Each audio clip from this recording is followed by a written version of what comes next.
Un saludo especialísimo en el nombre de nuestro gran Dios y Salvador Jesucristo. Les habla Guido Rojas, teólogo católico, transmitiendo en vivo y en directo desde la ciudad de Palmira, Valle del Cauca, Colombia.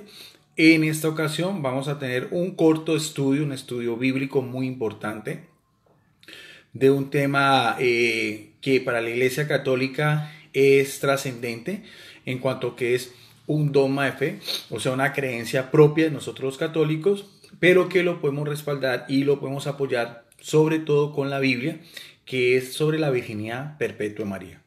Cuando uno ve a los apologistas de las redes sociales anticatólicos tratando de desvirtuar, tratando de negar esta verdad de fe, sobre todo ellos hacen particular en lo que es la perícopa o el verso de Mateo 1:25, que lo vamos a analizar, pero ellos se dedican solamente a tratar de resolver ese problema desde la gramática, desde la morfología, desde la sintaxis, pero se olvidan también todo el contexto, cuál era la idea principal de Mateo, de qué manera él lo escribió, a quién lo escribió. Esos datos son muy importantes y son reglas básicas cuando uno hace un estudio de Sagrada Escritura de cualquier tema que usted quiera tratar, bien sea tanto el Antiguo como el Nuevo Testamento. Y es lo que vamos a mirar ahorita.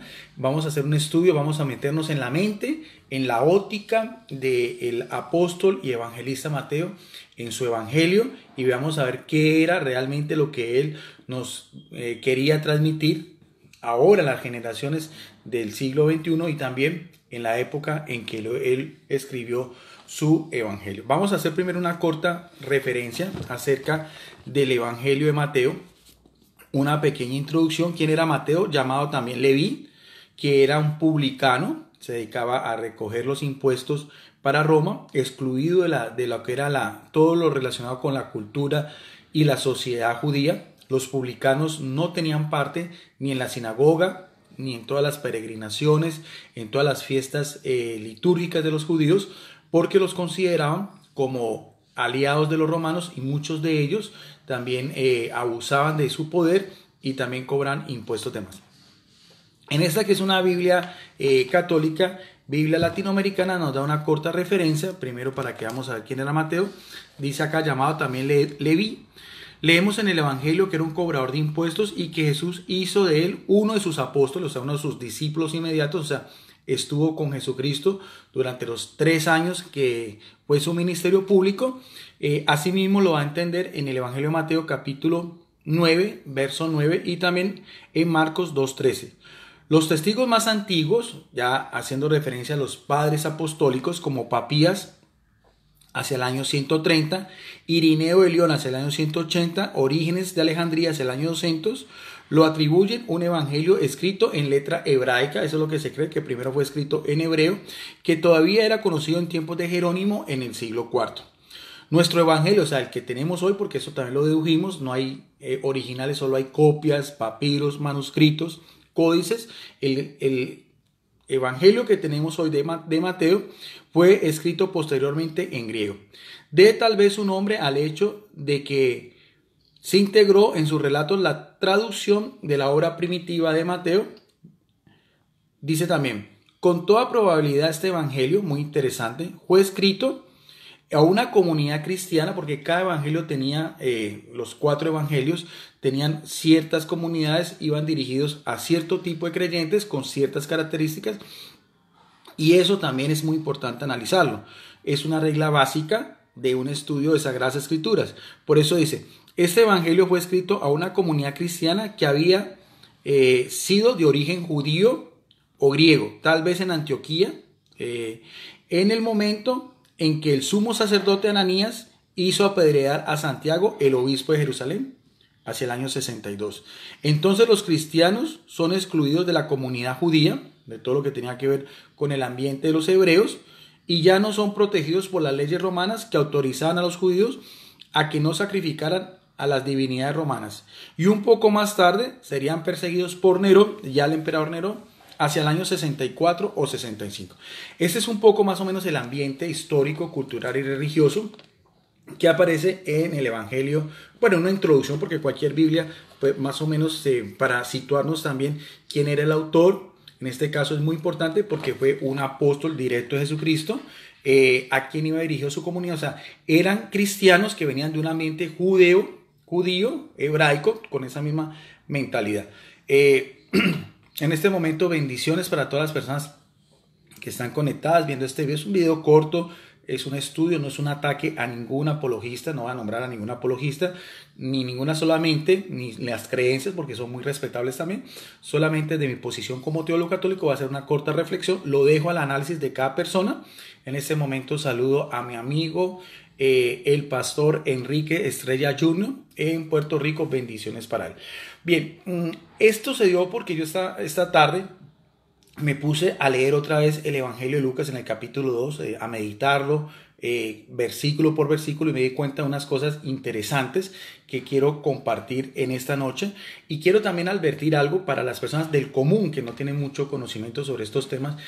Usted cualquier Biblia que utilice, Biblia católica, Biblia evangélica, de cualquier edición, usted se va a dar cuenta que actualmente aparecen títulos, aparecen subtítulos, aparecen capítulos, aparecen versículos. Eso es interesante mirarlo a ver, pero en el momento en que se escribieron los escritos sagrados, los hagiógrafos, como se le dice técnicamente a un escritor sagrado, los hagiógrafos, en ese momento, o sea, el Evangelio de Mateo no fue escrito originalmente ni con capítulos, ni con versículos, ni con títulos, ni con subtítulos. O sea, es importante analizar eso porque la idea central que nos quiere dar a entender Mateo, lo vamos a mirar en sus capítulos iniciales, era una idea central, en este caso, que tenía que ver con el nacimiento de Jesús y un acontecimiento que viene posteriormente en su infancia.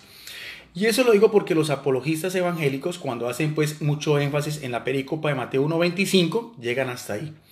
Pero no se atreven a ir un poco más, ya lo que hoy en día conocemos como el capítulo 2, porque es la misma secuencia, es la misma idea central que quería transmitir este escritor sagrado. Y eso es muy importante, eso es muy interesante de analizar, porque la gran mayoría de personas cree que son dos acontecimientos aislados y evidentemente vamos a ver que no. O sea, el cristiano que en los siglos primitivos tuviera acceso a un rollo de Mateo y lo leía de manera íntegra, se da cuenta que la idea central de Mateo no era un episodio desvincularlo con otro, sino que simplemente era lo que él estaba transmitiendo, como decimos, a estos cristianos, que también es interesante mirar porque tenían una mentalidad judía, venían del judaísmo, o sea, por lo tanto conocían todas las profecías, porque aquí vamos a mirar a ver, y todos los oráculos de los profetas, llamados los Naví, con referente al Mesías, o sea, el Masías, o el Cristo, el ungido, el sagrado, el consagrado, el esperado, el anunciado, que es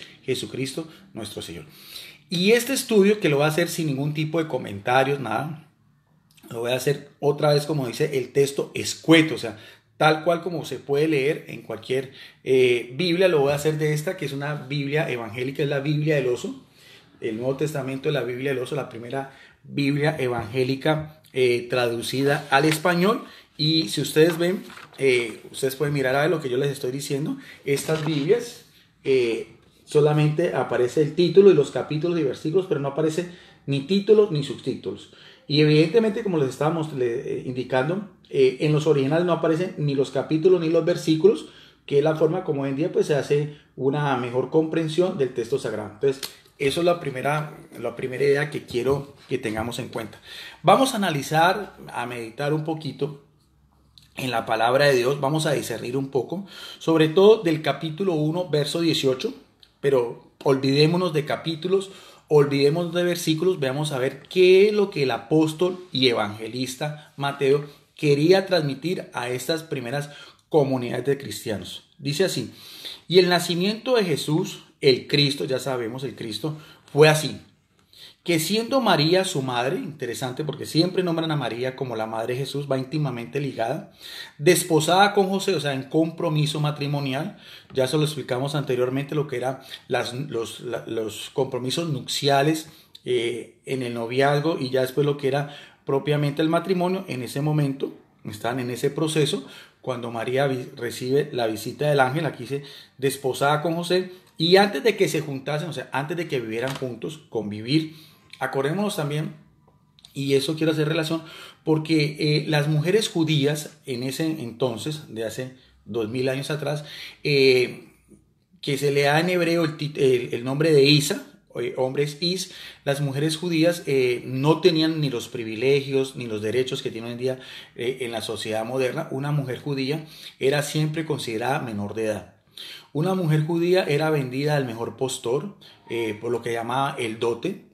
Inclusive que muchos hay escritos antiguos de los judíos que decía que era una maldición que un matrimonio tuviera una hija, porque las hijas siempre se entregaban, y mientras que los hijos se quedaban con los padres y también ayudaban en la vejez. Entonces, ese ambiente es muy interesante.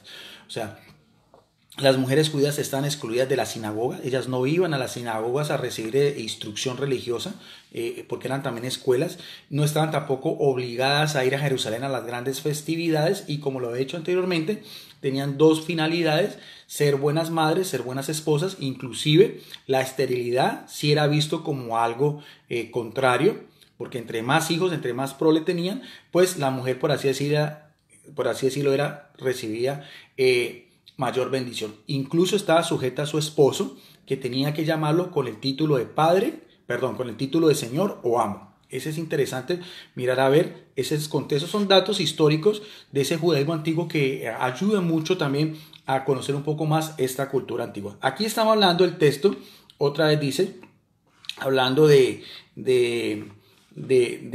ese acontecimiento anterior, dice: y antes de que se juntase, o sea, antes de que vivieran juntos, o sea, maritalmente hablando, se halló que había concebido del Espíritu Santo. Y aquí hay una característica muy especial, porque era un matrimonio como tal de cualquier judío de ese entonces. José era un tectón. Un tectón era una clase de los obreros. Entiéndase por tectón, no tanto un carpintero, sino un artesano, alguien que trabajaba la madera, no solamente en utensilios de hogar, sino también construía puentes, construía casas. Ese es el término tectón en griego. ¿Ve? Hombres judíos se casaban más o menos a la edad de 21, 23 años, mientras que las mujeres judías eran desposadas hacia la edad de 14, 15 o 16 años. Pero aquí viene algo interesante, porque lo que en ella es engendrado, aquí resalta muy claro el evangelista y también apóstol Lucas, que fue concebida por el Espíritu Santo, o sea, por el poder divino, el poder que viene de lo alto. Porque sabemos bien todas las profecías del Antiguo Testamento que hablaban de ese Mesías esperado. Y es interesante también, más adelante hablaremos un poco sobre ese mismo contexto histórico, cultural y religioso en que el pueblo judío estaba en ese momento esclavizado, hacía parte de lo que era el Imperio Romano. Los judíos añoraban toda esa esperanza, querían un Mesías un poco más terrenal, y por eso es que también el Evangelio de Mateo tiene muchos de esos tópicos, también tiene muchas de esas profecías, porque él quiere hacer ese enlace entre lo que es el judeocristianismo. Sigue diciendo: y José su marido, como era justo. El término justo es la única descripción que aparece en los evangelios de José, porque son muy pocos. Se le ha conocido como el santo del silencio, pero el término justo, lo explicaba también anteriormente, viene del griego dikaios, que quiere decir que era un hombre, un varón recto, un varón que cumplía la ley, o sea, los preceptos, los mandatos del judaísmo, de acuerdo a lo que era pues todo lo que tiene que ver con la primera alianza. O sea, era un hombre en todo el sentido de la palabra.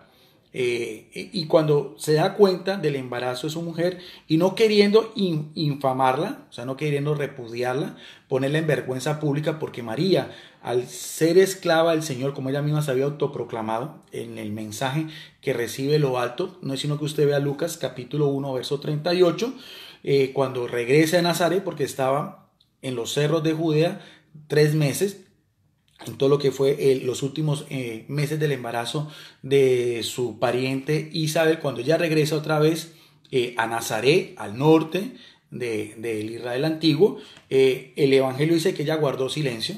O sea, independientemente, y es también la valentía, el heroísmo, la santidad, la confianza absoluta de mujer, porque ella sabía de antemano que podía ser repudiada, podía ser rechazada por su esposo, y en casos extremos podía también ser lapidada, como un caso que también se presenta en la vida pública de Jesucristo. Como les decía a mis amables amigos, esos datos son interesantes para conocer un poco más este contexto y adentrarnos a lo que fue este acontecimiento importantísimo en la historia de la salvación, visto desde sus protagonistas originales. Sigue diciendo, y quiso dejarla secretamente.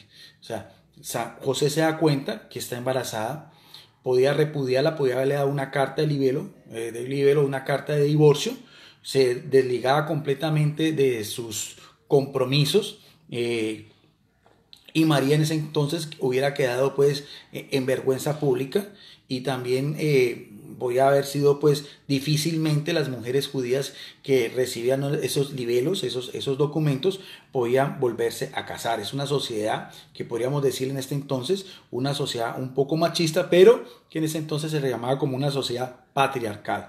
¿Ve? Y pensando en esto, porque mire bien que José, como era un hombre justo, sin saber absolutamente qué es lo que había pasado, él piensa que la actitud de un hombre recto, de un varón, en todo el sentido de integridad de la palabra, él pensaba repudiarla porque no sabía quién lo que había pasado.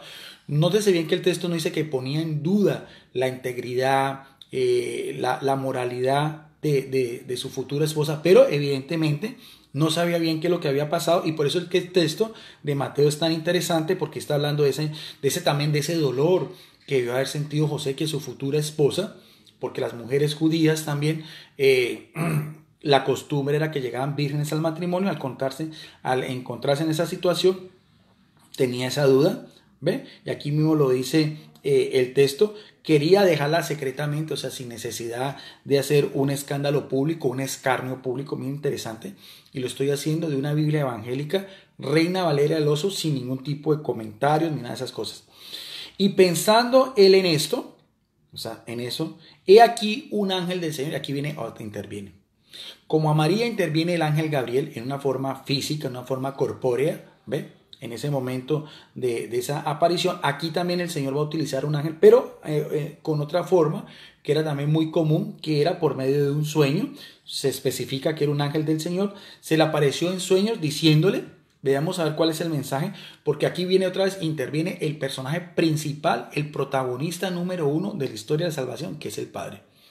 Porque es el Padre el que toma la iniciativa, es el Padre el que planea todo lo que es el ambiente, inclusive que si usted ve al comienzo del Evangelio de Mateo, dice en su prólogo, libro de la generación de Jesús, el Cristo, el hijo de David y el hijo de Abraham. No es sino que uno estudia todo el Antiguo Testamento, la época de los patriarcas, la época de los profetas, la época de los reyes, la época de los jueces, para mirar todo ese ambiente. Es interesante. No se puede estudiar el Nuevo Testamento si no se tiene las bases sólidas en el Antiguo Testamento, y Dios interviene con un ángel diciéndole, José, hijo de David, interesante, José de la descendencia, o sea, de la estirpe real de David, no temas, o sea, no tengas ningún reparo en recibir a María, tu mujer. Y aquí viene lo más interesante, porque lo que en ella engendrado es del Espíritu Santo. O sea, le queda muy claro a José qué era lo que estaba pasando. Evidentemente, como un buen judío, como lo dice acá, como un hombre justo, conocía también todas las profecías, que en las sinagogas, los sábados, todos los rollos, como estaba distribuido también en la época del Señor. Acordémonos que cuando Jesucristo tiene 30 años y va a la sinagoga de Nazaret, también le dan a leer el rollo del profeta Isaías. O sea que José sabía de antemano todas esas profecías, todos esos oráculos de lo que es la Taná, o sea, los textos del Antiguo Testamento, el Pentateuco, los Nevi'im y los Ketuvim. Entonces, es claro que él sabía esa profecía.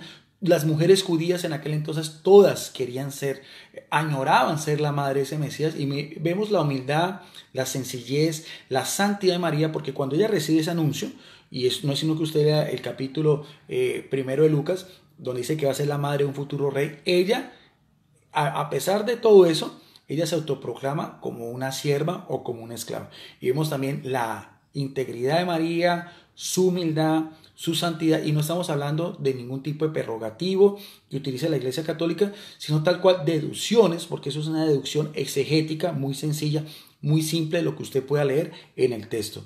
Sigue diciendo, y dará a luz un hijo y llamará su nombre Jesús. El nombre de ese niño que va a tener su comprometida va a ser Jesús, Yeshua o Josué, que quiere decir Yahvé salva o Dios es salvación, porque él salvará a su pueblo de los pecados. O sea, la misión del hijo de María va ligado al anuncio del ángel en un sueño, de la acción que viene de lo alto del Espíritu Santo, con un nombre concreto, Jesús, con una misión especial, salvar al pueblo de Israel de sus pecados.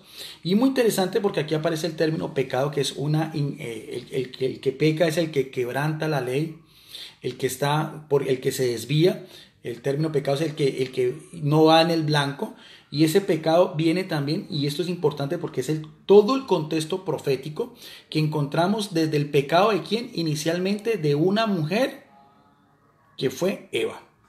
Porque el pecado entra por una mujer, y eso es una reflexión que hacían los padres de la iglesia. Por una mujer entra el pecado, y por eso la profecía de Génesis 3:15, y aquí mismo lo dice, el hijo de esta mujer va a venir a salvar ¿qué? Del pecado. O sea, por eso es que teológicamente los padres de la iglesia llaman a María también como la nueva Eva. Sigue diciendo, todo esto aconteció, o sea, todo esto que está en sueños diciéndole el ángel, para que se cumpliese. Aquí viene, lo dicho otra vez por el Señor, por medio del profeta, que el término profeta en hebreo es Naví, o sea, el que anuncia, el que denuncia. Los profetas en el Antiguo Testamento que dan los oráculos o los mensajes de Dios, que dijo, y aquí no lo menciona, pero sabemos que es la profecía de Isaías 7:14, que es la siguiente. He aquí, una profecía hace 800 años antes de estos acontecimientos, una virgen, aquí se aparece el término virgen porque en los textos en hebreo aparece doncella, pero evidentemente doncella o virgen en el contexto judío es casi lo mismo porque estamos hablando de mujeres jóvenes, también virginales, porque esa era la costumbre, la moral en la que entonces era muy alta. Dice, la virgen concebirá y dará a luz un hijo y llamará su nombre Emanuel. El nombre Emanuel, que es Dios con nosotros, es el profético, pero el nombre, mire, proféticamente era Emanuel. ¿Ve? Dios con nosotros, pero en realidad cuando va a ser el cumplimiento es Jesús, que es Yahvé, es salvación. Íntimamente también vemos la relación directa entre Emanuel y Jesús con ese personaje que es la segunda persona de la Trinidad. Dice así, que es, y se lo declaras, Dios con nosotros. Vuelvo a repetir, he aquí una virgen concebirá y dará a luz a un hijo, varón. Lo mismo en la profecía de Génesis 3:15, llamará su nombre Emanuel, proféticamente, que es, si lo declara, Dios con nosotros. Ahora, si uno analiza bien esa profecía, lo único que nosotros podemos deducir es que es una virgen y que va a dar a luz un hijo. No dice, o sea, no especifica también la profecía que la condición de esta mujer elegida, predestinada, bendita entre todas las mujeres, porque esos son todos los elogios que usted también puede ver en el Evangelio de Lucas. No dice ni tanto el Evangelio de Lucas ni el Evangelio de Mateo que esa condición de virgen, al mismo tiempo de madre del Emanuel prometido, y ya en el cumplimiento de la profecía de Jesús dejara de ser virgen. Eso no aparece en el texto, y en los judíos tampoco no tenían esa concepción, porque el mismo profeta Isaías nos dice que después esa mujer hubiera tenido más hijos, que es algo también muy interesante. Es una reflexión que yo dejo a los amigos apologistas evangélicos para que también disciernan un poco. Sigue diciendo, y despertó José del sueño. No, mira bien que no estoy dando los versículos porque lo estoy leyendo tal cual como un cristiano de ese entonces lo hubiera leído o lo hubiera meditado. Y despertando José del sueño, hizo como el ángel del Señor le había mandado. O sea, mire bien que aquí la relación directa, como Mateo describe a José, la única descripción que tenemos de José como un hombre justo, vemos que eso da realmente pie a lo que él era en su persona, en su integridad, en un hombre judío como tal. ¿Ve? O sea, no es solamente un elogio, porque el ser justo va, y aquí está explícitamente ligado con lo que dice, porque José cumple a cabalidad lo que el ángel le había mandado y recibió a su mujer. O sea, la recibió porque no solamente era, sino también la protección de las mujeres. Las mujeres judías en ese entonces no trabajaban, no laboraban, no tenían prestaciones sociales, no tenían seguro social, o sea, nada de esas cosas. Las mujeres dependían íntegramente de los esposos porque solamente se dedicaban a las labores propias del hogar. Lo que era una mujer judía en ese entonces, ir varias veces a las fuentes a traer agua, cocinar, lavar, tejer, educar correctamente a sus hijos, tener la comida lista cuando llegaba el marido. Entonces eso también es importante porque no solamente cuando vamos a hablar del matrimonio de José y María, no solamente porque el protestante entonces tiene la idea de que tuvieron relaciones sexuales, no solamente, lo que también está dando a entender aquí el texto es que esta mujer necesitaba también de ese futuro esposo también un apoyo también económico, también la protección, porque vamos a mirar a ver también de seguridad, tanto para su integridad física como del hijo que van a hacer. Y es lo que a continuación vamos a mirar a ver en el Evangelio de Lucas. O sea, mire, oye, que sea el mismo Evangelio de Lucas, el mismo autor sagrado de este libro, que tenía la inspiración del Espíritu Santo, porque eso también es una regla de fe. La Biblia diferencia a cualquier otro libro porque tiene ese sello característico que es el Espíritu Santo. Son el mensaje de Dios con palabras humanas. Y en el versículo 25 viene pues el meollo, la perícopa, el verso pues que divide a biblistas, a teólogos católicos y a biblistas y teólogos evangélicos. Teniendo en cuenta, como lo hemos visto en esta serie que tuve en respuesta al apologista Roberto Isaac, teniendo en cuenta que de la iglesia primitiva, como él mismo lo reconoció desde el siglo II, con los escritos de Justino Mártir, de Ignacio de Antioquía, relacionan también de que esa mujer era virgen, y también ya en el siglo III empieza a tomar más fuerza, y la iglesia cristiana católica, como se definió desde el siglo, inicios del siglo II, defendió la virginidad de María de los primeros ataques o las primeras herejías. Los invito a que ustedes vean las pruebas de los videos anteriores. Por eso es que para los biblistas católicos y los padres de la iglesia, inclusive que hasta el mismo Martín Lutero, que tradujo la Biblia, no fue ningún problema el versículo en cuestión donde dice: y no la conoció hasta que dio a luz a su hijo primogénito y llamó su nombre Jesús. Cuando vemos nosotros aquí el término conoció hasta, Heus os, que entonces aquí viene ya, y es donde ellos, estos apologistas de las redes sociales, toman pues como por así decirlo su premisa en esa defensa. Hay que tener en cuenta que el término, la partícula eos, es un adverbio, y que si vamos a mirar a ver el contexto gramatical, lo único que indica es que determina un tiempo establecido unido a una acción concreta. ¿Cuál es ese tiempo establecido? Es que hasta el momento en que Jesús nace, porque tendría unos 3 meses de embarazo María, en esos 6 meses de embarazo, solamente lo que da a entender ese adverbio eos es que María permaneció virgen. No quiere decir, y eso también lo han explicado los biblistas católicos, que la condición de su virginidad o el tener hijos en un coito hubiera sido algo que se da de una manera, otra vez digo, escueta en el texto. Es algo que deducen ellos, es algo que pues los mismos biblistas, lingüistas pues evangélicos deducen, pero evidentemente no es, por así decirlo, una certeza absoluta. Ahora, lo importante del caso, y es donde yo quiero ir a colación, y es la invitación que yo hago muy amablemente, muy gentilmente, sin ningún tipo de atropellos o oprobios, sobre todo con el señor Roberto Isaac. Quiero pedir también excusas públicamente por si de pronto utilicé un lenguaje un poco fuerte en el anterior video, porque es un caballero, en este momento está ahí, bendiciones para él. Entonces, lo que quiero dar a entender es simplemente que reflexione en esta postura. ¿Ve? Y entonces yo lo invito a él y a todos los demás apologistas evangélicos que sigan el texto. No se queden ahí, porque esa no es la única idea que da Mateo. O sea, hay algo interesante, porque es que lo que el mismo Mateo, o sea, autor primario, el autor principal de esta idea que nos está dando, ¿qué es lo que a continuación sigue? ¿Por qué entonces los apologistas evangélicos se quedan solamente y hacen mucho énfasis, mucho hincapié aquí en el verso 25 con el término eus, el adverbio, y no siguen a continuación? Y no es un capítulo posterior, porque eso es, como vuelvo a repetir, capítulos y versículos es algo posterior, muchos siglos después, pero no era lo que el apóstol y evangelista Mateo quería transmitir.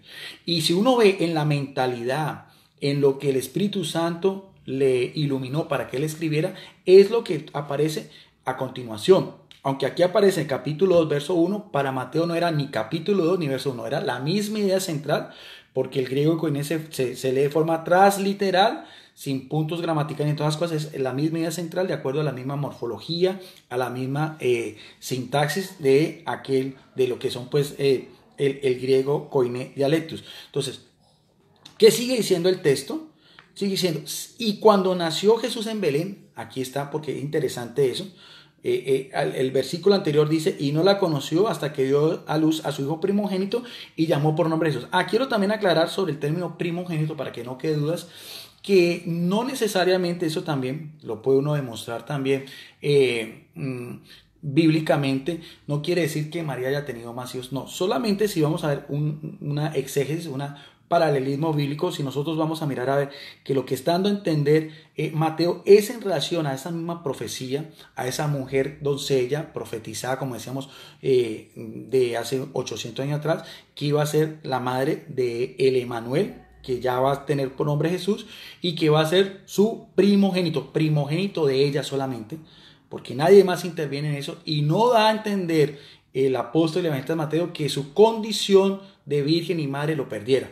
Y eso lo vamos a demostrar a ver. Si usted ve también en el mismo texto de Mateo, si nosotros vamos a ver en el versículo 16, si nos vamos a ver un poquito más, donde habla de la genealogía de Jesús, dice, hablando como decíamos desde David y Abraham, pero dice, y Jacob engendró a José, marido de mujer, del cual nació Jesús, el que es llamado el Cristo. O sea, vemos bien que el versículo 16 está ligado al versículo 25, cuando se habla primogénito, solamente a entender que era el primogénito de María y que José no tuvo ninguna participación, evidentemente, en los designios divinos. Vuelvo a repetir, Jacob engendró a José, marido de María, del cual, o sea, de María, solamente María, nació Jesús, el cual es llamado el Cristo.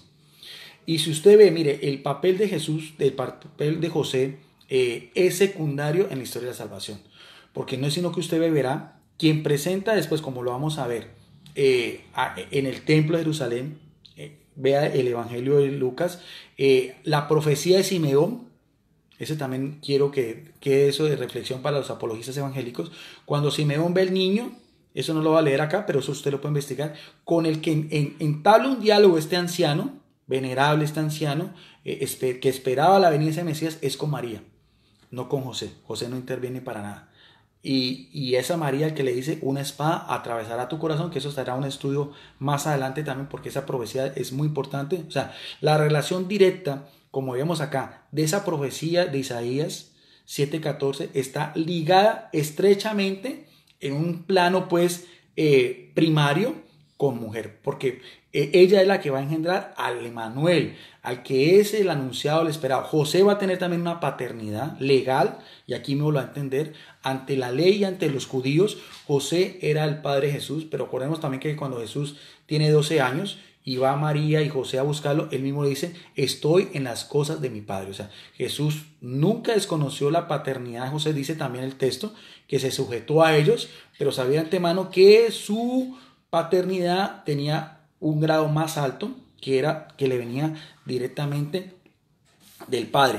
Y para que no quede dudas, que lo único que quiere darle el escritor sagrado Mateo es decir que Jesús era el primogénito de María sin relación a otros hermanos, porque ese texto no aparece.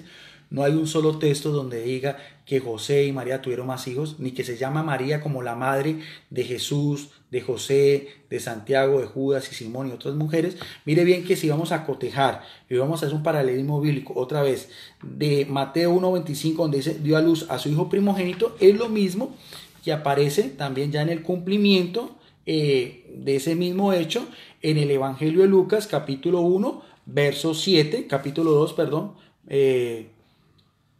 capítulo 1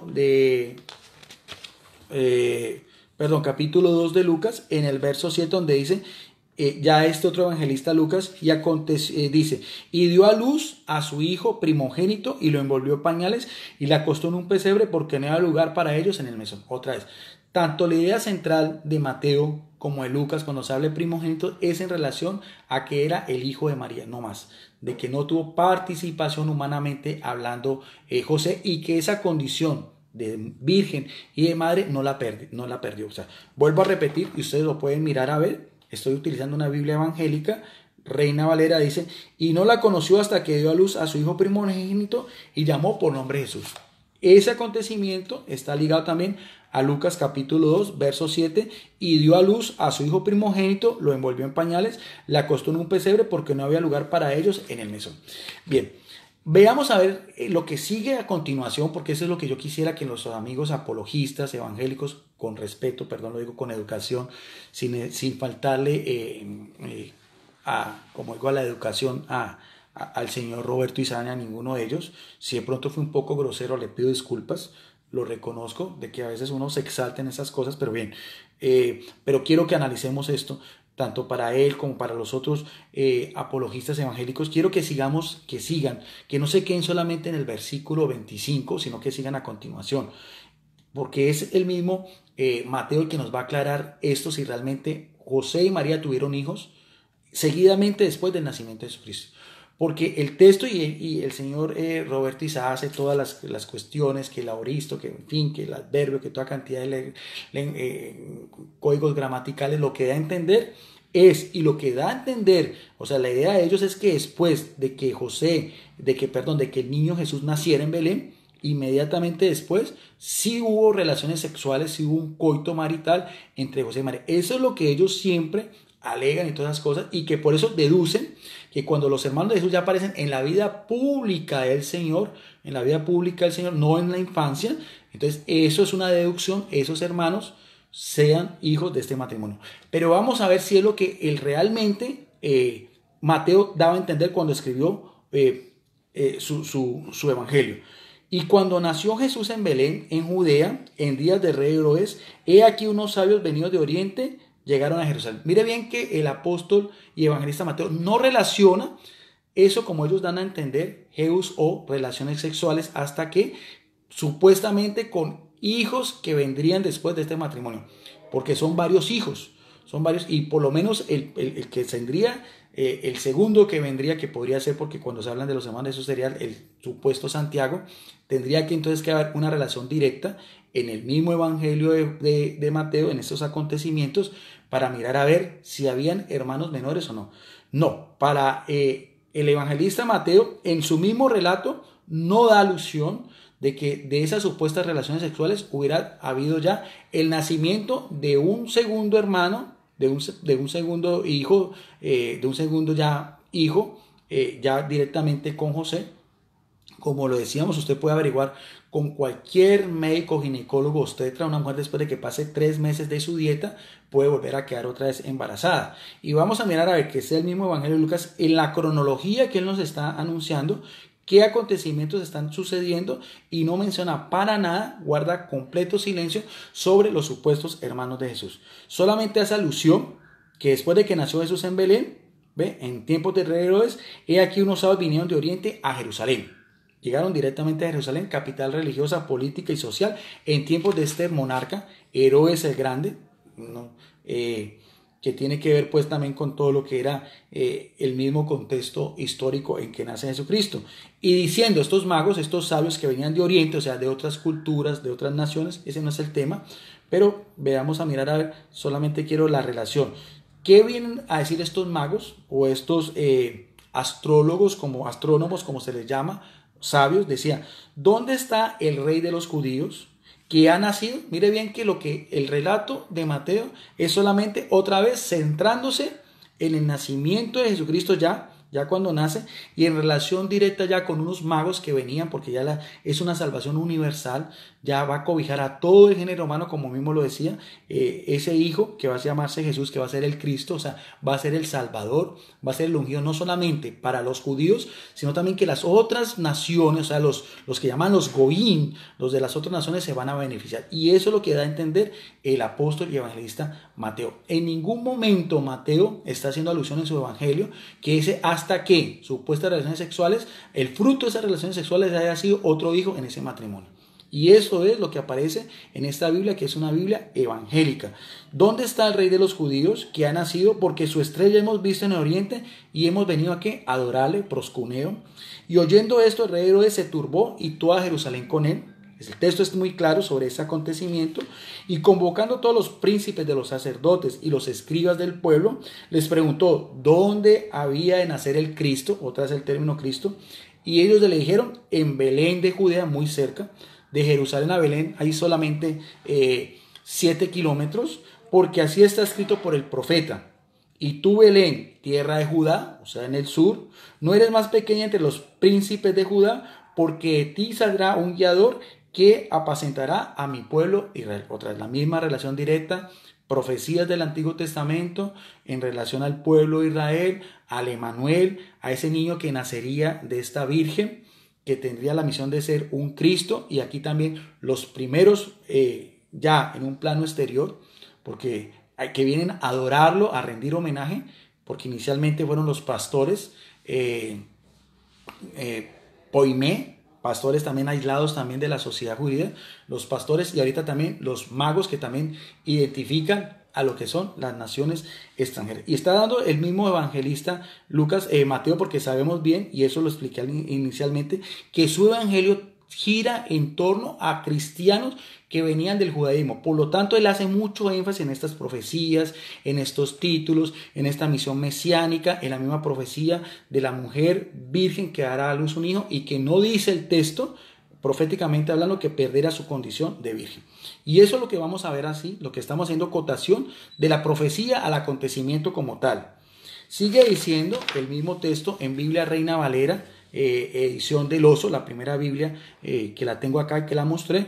Entonces Herodes, llamando en secreto a los sabios, entendió de ellos diligentemente el tiempo de la aparición de la estrella. O sea, el rey Herodes se va a turbar porque va a mirar que de pronto su reinado, un reinado usurpador, porque él era idumeo, había sido puesto ahí por el cargo por el emperador Augusto César. Los judíos no lo querían a él. Entonces, cuando vienen estos magos, personajes importantes, y mire bien que los magos llegan directamente a Jerusalén y tienen acceso directo al templo de Jerusalén. Da a entender la dignidad de ellos, de lo que eran estos magos, venidos posiblemente de Persia, de Babilonia. Algunos también piensan que de India, eso es especulativo, pero también sabemos que habían comunidades judías, diásporas en esos territorios.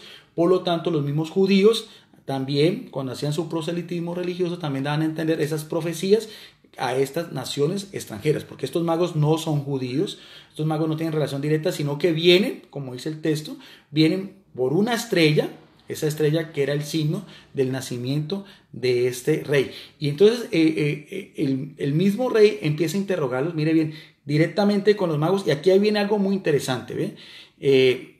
Diligentemente, o sea, va a ser una entrevista más directa, y los envió a Belén, dijo que fueran allá, pregúntenle con diligencia por el niño, y después que lo hallaréis, hacémelo saber, para que yo también vaya y le adore. Supuestamente esas eran las intenciones de este monarca, pero sabemos que son intenciones muy negras, intenciones muy hipócritas, muy diferentes de la actitud que venían estos magos de Oriente, ¿ve? Y ellos, habiendo oído al rey, se fueron, y aquí la estrella que habían visto en Oriente iba delante de ellos hasta que llegaron y se puso donde estaba el niño, en Belén, ya no en una gruta, en un establo, porque aquí mismo lo dice el texto, dice, y entrando en la casa, aquí hay otro hecho muy importante, ya no es una gruta, o sea, Jesús nace en una gruta porque sabemos que por el censo no hubo lugar para ellos en la posada, eran unos alojamientos que habían, una especie de hostal. Ya aquí vemos que ha pasado un tiempo establecido, y eso la gran mayoría de personas no alcanzan a percibir o a discernir el texto porque no tienen mucho conocimiento de estas cosas. Pero aquí lo que nos está haciendo Mateo es que ya pasó un lapso de tiempo largo, porque ya no están en una gruta, y no, sino que se establecieron en Belén, en Judea. No fue algo provisorio, algo solamente del censo, no, sino que fue el mismo ya José, porque era el padre, era el guardián, y era el esposo, era el encargado pues de ese hogar. En Belén, y ya dice que es una casa, ¿ve? Y estos magos vieron, entrando en la casa, ¿qué es lo primero que ven? La única escena que muestra el Evangelio de Mateo, sin agregar, sin hacer deducciones, sin hacer hipótesis, sin hacer falsas conjeturas, humanamente hablando, porque ya son conjeturas humanas, como el mismo señor Roberto Isaac y todos los apologistas, son deducciones, de acuerdo a lo que supuestamente podría ser el término gramatical heus o, pero ¿qué es lo que nos dice realmente el apóstol y evangelista Mateo? que entran estos magos a esa casa y ¿qué es el escenario que encuentran? ¿Qué es lo único que encuentran? Nótese bien, porque en la vez pasada también dice todo el texto también de Lucas, donde habla en Lucas 2, donde se habla también de la visita a Jerusalén cuando tenían 12 años. Aquí es más, nos estamos todavía mucho tiempo más, o sea, más temprano de estos acontecimientos, que es Mateo. Entran en la casa y ¿qué es lo único que ven? Vieron al niño con su madre María, no vieron a nadie más. Por lo menos no menciona que estaba José ahí, ni que habían hermanitos menores, ni nada de esas cosas. Solamente ven al niño con su madre María. Y postrándose, otra vez el término proscuneo, la adoraron, abrieron sus tesoros y le ofrecieron dones que son oro, incienso y mirra. Eso también es importante, no es el estudio de hoy, pero también todo tiene un significado especial.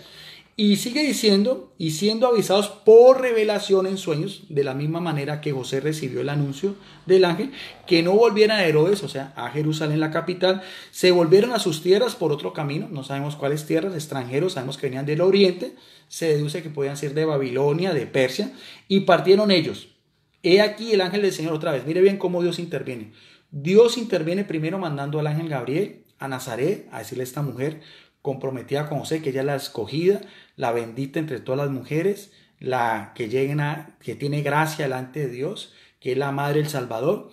También por medio de un sueño también le dice a José que no la tema recibir, que eso es producto del Espíritu Santo, es por así decirlo, propiedad del Espíritu Santo, porque el Hijo viene de lo alto, divinamente hablando, que reciba a su mujer. También en sueños, también otra vez Dios interviene con estos personajes que no son judíos, pertenecían a otras culturas, religiones politeístas, tal vez zoroastrianos también se deduce, ¿ve? Pero también en la historia de la salvación Dios está manejando todos los hilos, todos los acontecimientos, y otra vez el ángel les dice en sueños, primero a los magos que se devuelvan por otro lado y no lleguen a donde Herodes. Y también, otra vez, directamente con José, y vamos a ver, pongámosle mucho cuidado, amables amigos, mire, sin perjuicios.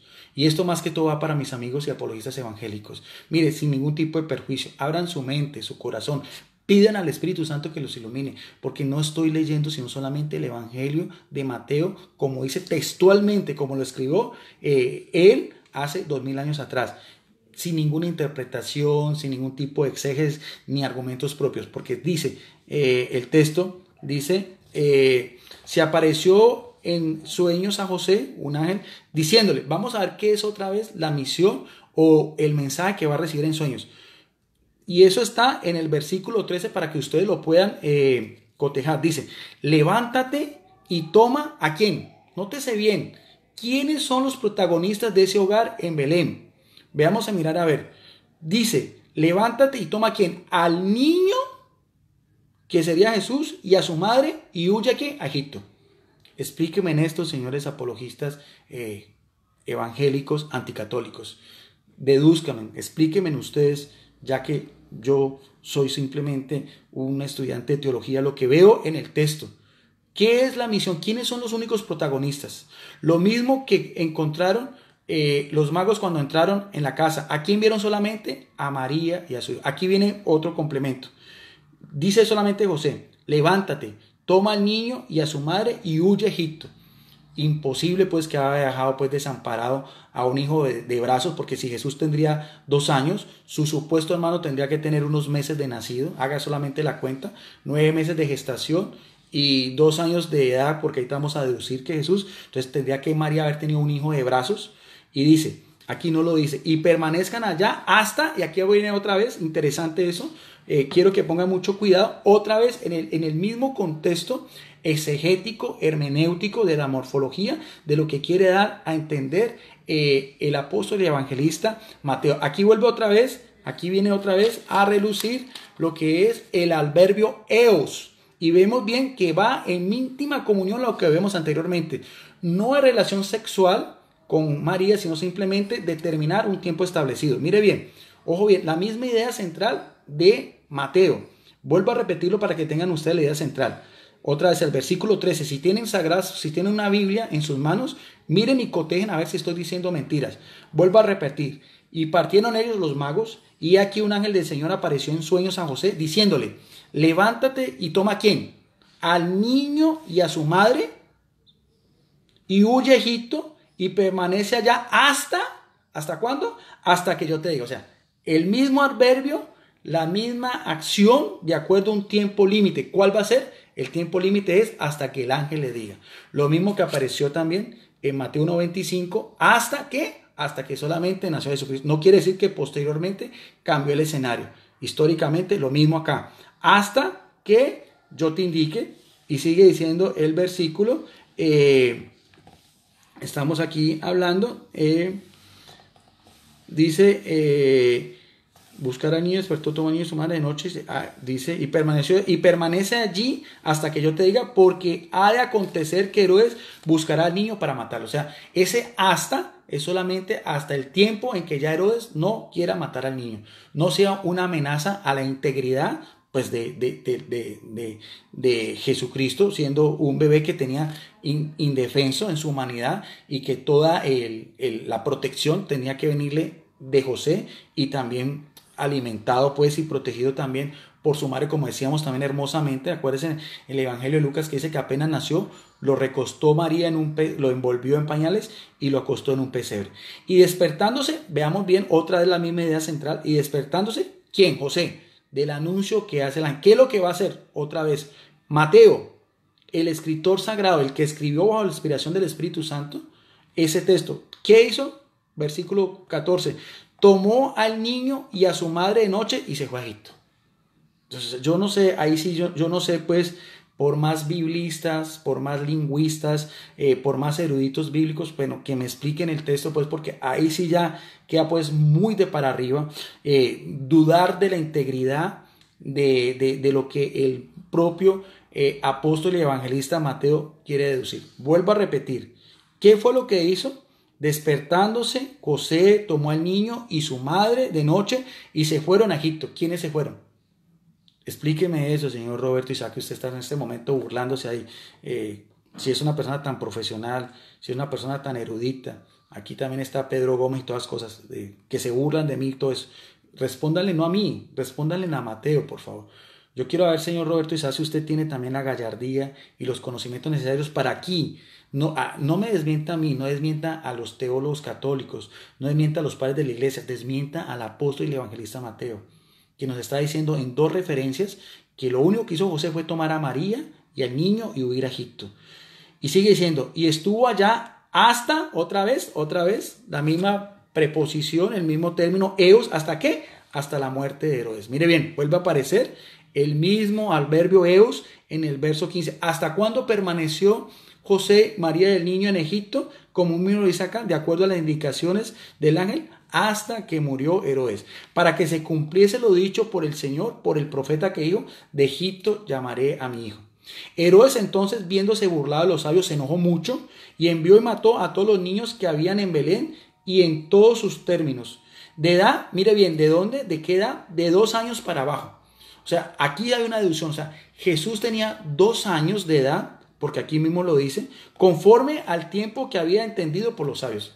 O sea, los mismos sabios, como decíamos ustedes, si usted mira a ver en el verso 7, cuando Herodes los interroga, los mismos sabios aquí mismo nos dicen en el verso 16, ellos le dieron la fecha en que empezó el anuncio en el astro, y en todo el recorrido, aquí mismo lo dice, transcurrieron 2 años. O sea, y por eso es que Herodes, con esas indicaciones, no manda a matar a niños de 1 año, no, manda a matar a niños de 2 años para abajo.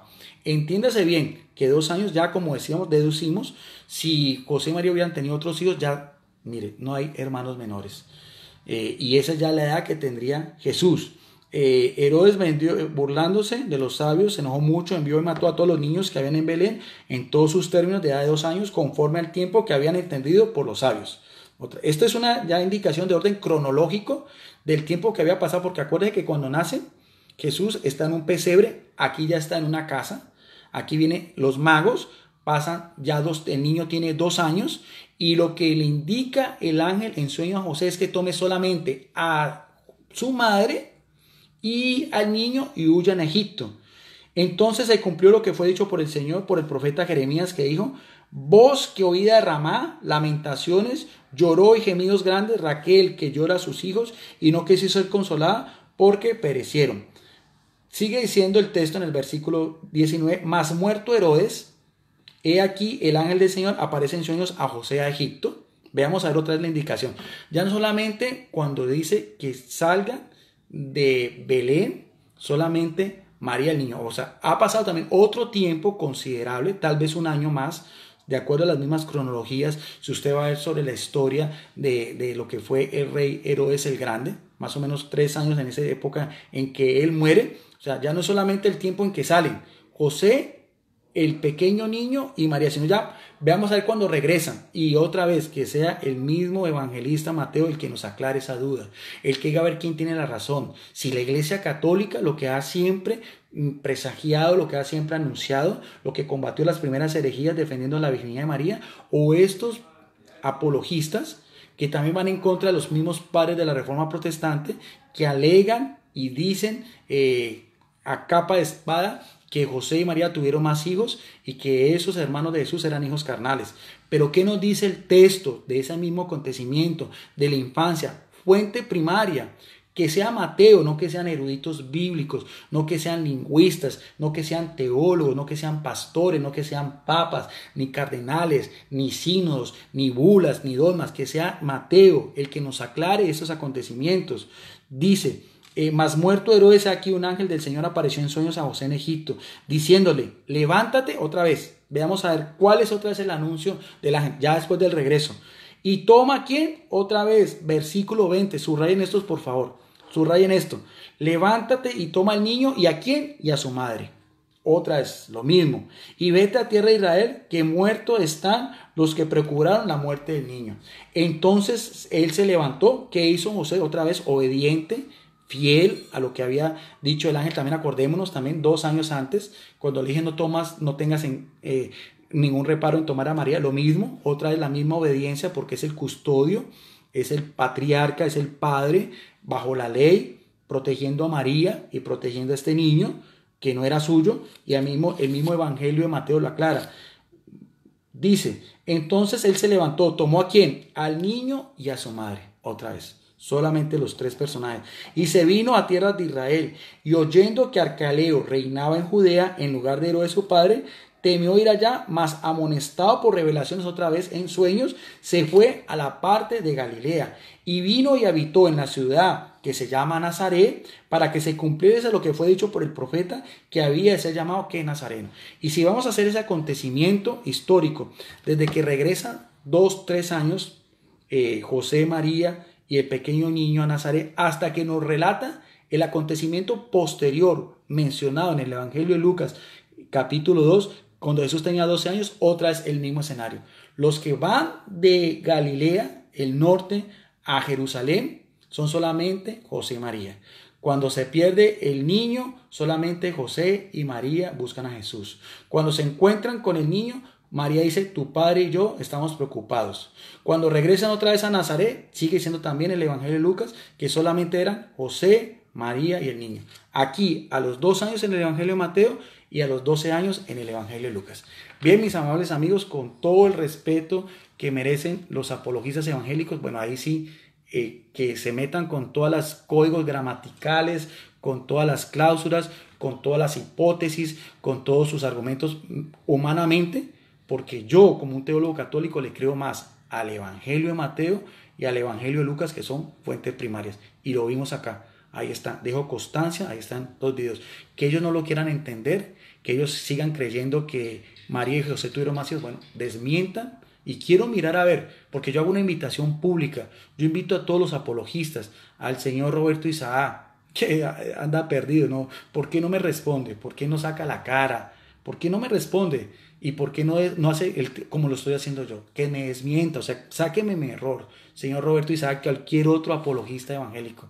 Desmiéntame, no a mí. Vuelvo a repetirlo, no desmientan a los padres de la iglesia, no desmientan a la tradición, sino desmientan al Evangelio de Mateo y al Evangelio de Lucas. No se queden solamente en la perícopa de Mateo 1:25. Siga leyendo el texto y disciernos quiero que me aclare, quiero que usted, si es capaz, señor Roberto Isaac y todos los demás apologistas, desmientan al apóstol Mateo y desmientan al evangelista Lucas con lo mismo que estamos haciendo, con lo mismo que vimos, con la misma lectura del texto, sin ningún tipo de añadiduras, solamente lo que aparece, simples deducciones lógicas de lo que aparece en una Biblia, en este caso, que es una Biblia evangélica, que es la Biblia del Oso. Gracias, mis amables amigos. Si ya siguen criticándome, si se siguen burlando, si siguen mandando esas caritas de burla, bueno, eso queda en la conciencia de ellos. Aquí están ellos, aquí hicimos ese estudio, aquí queda en mi canal, aquí va a quedar en mi muro, lo voy a subir a mi canal de YouTube y dejo como constancia de que hicimos 2 estudios, fuentes primarias, Mateo y Lucas. Bendiciones para todos, quedamos en la paz de nuestro gran Dios y Salvador Jesucristo. Compartan este video y, como digo yo, es público, y el apologista que me quiera desmentir, con mucho gusto lo invito a que primero le responda al Evangelio de Mateo, capítulo 2 en adelante, después del acontecimiento del versículo 21, porque es la misma idea central, no son 2 acontecimientos alados en la relación del Kenda, y también al evangelista Lucas cuando Jesús tenía 12 años. Gracias por su amable atención.